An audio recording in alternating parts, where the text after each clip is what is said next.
রাঙামাটির কাপ্তাই হ্রদে পানির ধারণ ক্ষমতা বিপদসীমা অতিক্রম করায় চাপ কমাতে মঙ্গলবার দিবাগত রাত 12টা 10 মিনিটে কাপ্তাই বাঁধের স্পিলওয়ের 16টি জলকপাট 6 ইঞ্চি করে খুলে দেওয়া হয়েছে।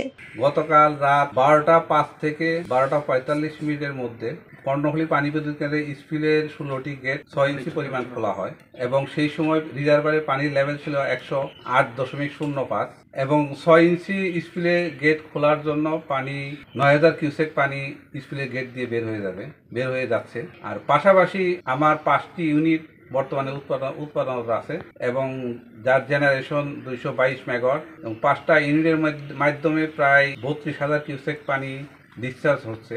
আমরা মূলত স্পিলে গেট অপারেশনের কারণ হলো রিজার্ভারের পানির লেভেল 109 ফিট পরিমাণ আমরা রাখতে পারি। এই 109 ফিটকে টার্গেট করে আমরা স্পিলে অপারেশন করছি।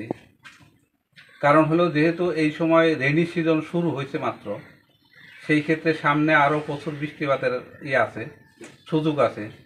তা আমরা চেষ্টা করতেছি আর্লিতে যাতে বিপদ সীমা ক্রস না করে, সেই কারণে আমরা রিজার্ভারের পানির লেভেল কন্টিনিউয়াস মনিটরিংয়ের মাধ্যমে স্পিলের গেট ওপেনিং দেওয়া পর্যায়ক্রমে বাড়ানো বা কমানো হবে। আমাদের টার্গেট থাকবে 109 ফিট। এতে প্রতি সেকেন্ডে 9000 কিউসেক পানি বের হয়ে কর্ণফুলী নদীতে গিয়ে পড়ছে। পাশাপাশি বিদ্যুৎ কেন্দ্রে 5টি ইউনিট চালু রেখে 220 থেকে 222 মেগাওয়াট বিদ্যুৎ উৎপাদন করা হচ্ছে। স্পিলওয়ের গেট খুলে পানি ছেড়ে দেওয়ায় কর্ণফুলী নদীর তীরবর্তী জনগণকে আতঙ্কিত না হয়ে সতর্ক থাকার অনুরোধ জানানো হয়েছে।